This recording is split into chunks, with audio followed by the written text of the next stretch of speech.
歡迎嚟到 Novatech Wealth 嘅生活理財頻道。你好，我係 Kinson， 我係 Edmond。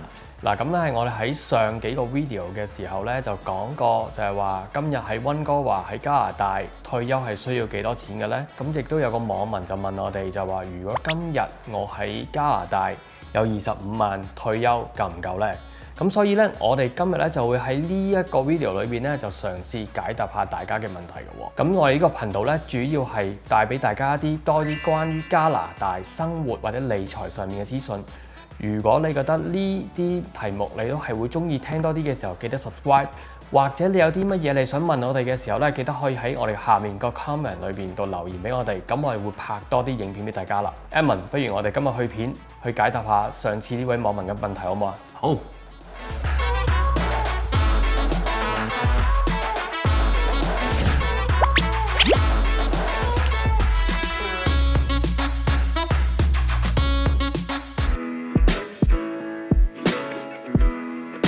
Edmond，我記得咧，我哋之前拍過個影片就話，如果喺加拿大，如果退休嘅時候每個月需要幾多錢，又總共需要幾多錢嘅 video，有個網民就係話，如果我淨係得25萬嘅時候，咁夠唔夠今日即刻退休呢？我諗我哋大家去做一個 planning， 幫客人做 planning 嘅時候咧，其實都要計到好多唔同即係外在嘅因素啦，唔係淨係一個 number， 譬如話25萬咁樣樣啦。好多時譬如話我哋個 lifestyle 啦，對於生活個要求好緊要啦，對於個退休嚟講咧都好大嘅影響嘅。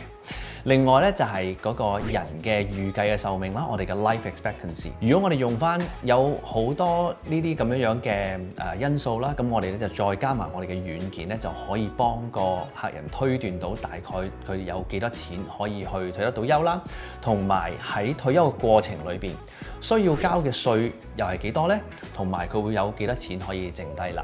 咁其實退休嘅時候，或者我而家可以攞到幾多政府嘅福利，都會有一個好重要嘅關鍵喺裏面咧。係啊，好緊要㗎。當我哋一個比較叫做土生土長嘅一個客人啦 ，OK， 譬如話喺本地翻工，佢翻足咗差唔多40年，咁佢嘅收入咧都係比起一般中上咁上下啦。咁同埋咧，佢都係喺度住夠咗40年，所以佢係會攞到 OAS 嘅。喺加拿大咧，成個國家我哋個平均數嚟講嘅時候咧，呢一個 Canada Pension Plan 咧，大部分嘅人咧係攞到5至6成左右嘅，但係咧。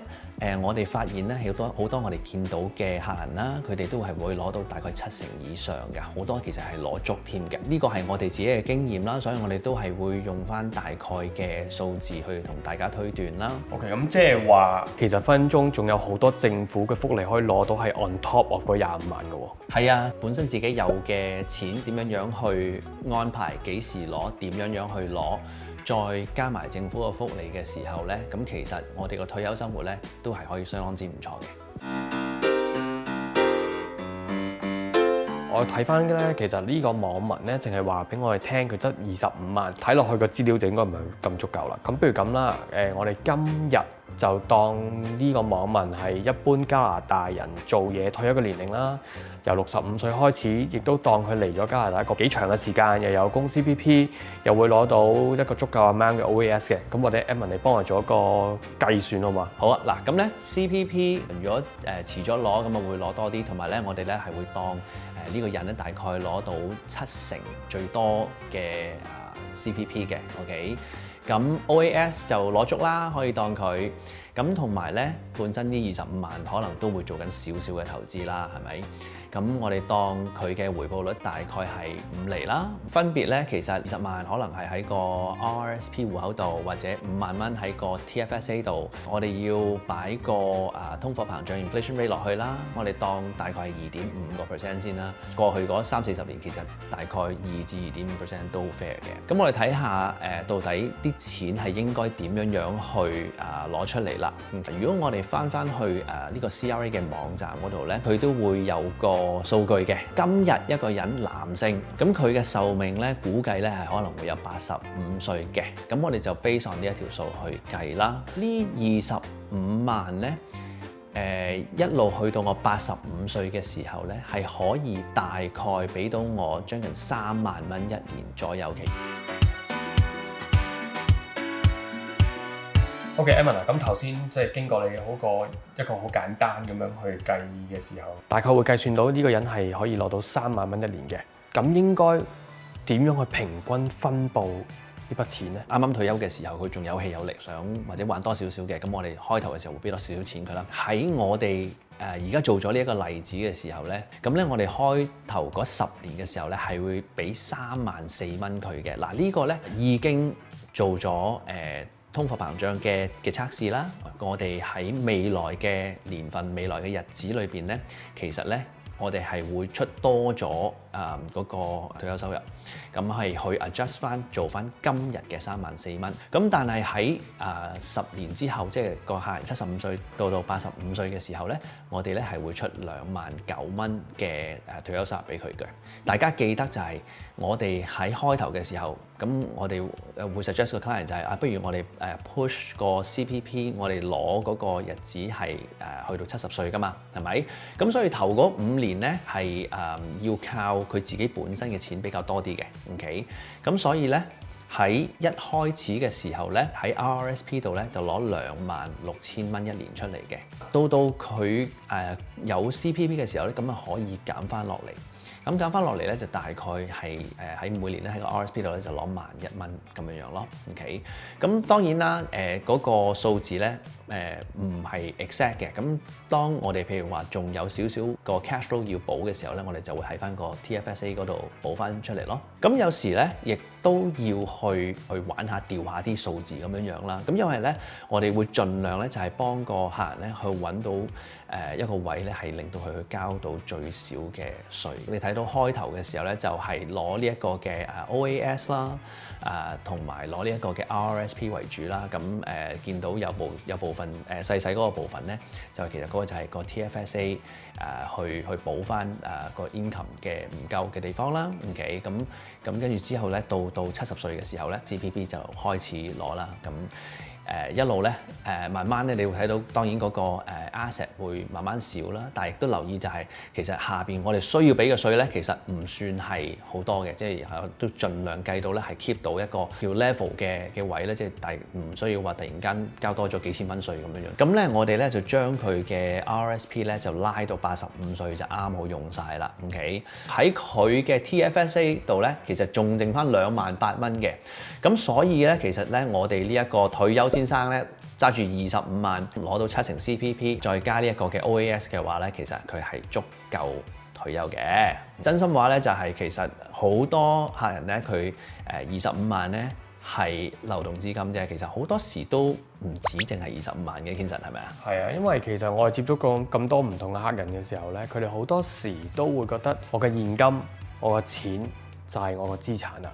但其實佢哋唔記得咗，可能自己有自住嘅物業啦，或者佢投資嘅物業啦、出租嘅物業啦，呢啲都係可以有機會變成佢嗰個流動資產嘅喎。咁所以如果當個客人去見完我哋嘅時候咧，其實我哋可以點樣幫佢點樣分配咗啦，亦都會增加咗佢嗰個退休生活嘅現金流啦。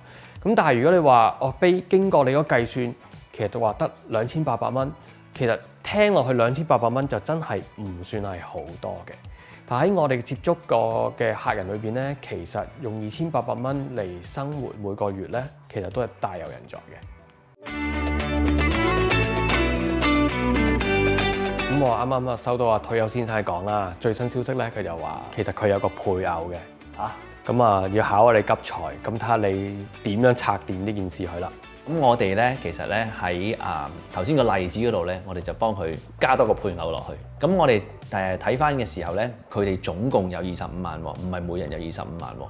咁分配嚟講都好似頭先咁樣樣啦。我哋當退休先生係揸住晒啲錢先啦。OK， 佢哋兩公婆可能喺呢一度後生嘅時候已經識㗎啦，有翻工，又喺加拿大住過40年，同頭先我哋嘅嗰啲條件係一模一樣嘅。譬如話由今日佢哋兩個65歲去到呢一個嘅預計壽命嘅話咧，就大概每年佢哋兩個人咧，每年可以有5萬蚊嘅退休收入嘅。咁但係亦都好似頭先咁講啦 ，OK。如果譬如話佢哋啱啱退休咁想享受下啦嚇，咁就俾多啲退休嘅收入佢，咁等佢哋可以去啲地方玩下，兩公婆 enjoy 下二人世界啊咁。喺佢開頭嗰10年嘅時候咧，我哋咧計到咧就大概可以用得到54000蚊一年啦，兩位都70 65歲嘅時候咧，就開始就會俾大概45,000蚊一年佢哋嘅嚇。咁呢個咧都已經係測試咗呢一個嘅通貨膨脹啦。喺佢哋嘅 RRSP 方面咧，咁我哋又係同頭先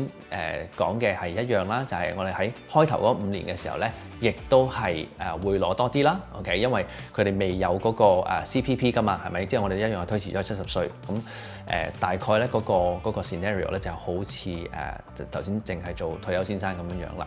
咁好啦，咁唯一嘅唔同係乜嘢咧？就係退休太太咧，其實咧係會比起退休先生咧遲啲先至走嘅。OK，咁因為咧其實女性嘅壽命咧喺加拿大嘅實際嚟講嘅時候咧係會長幾年嘅。退休太太啦 ，OK 就會係活到88歲啦，個壽命係。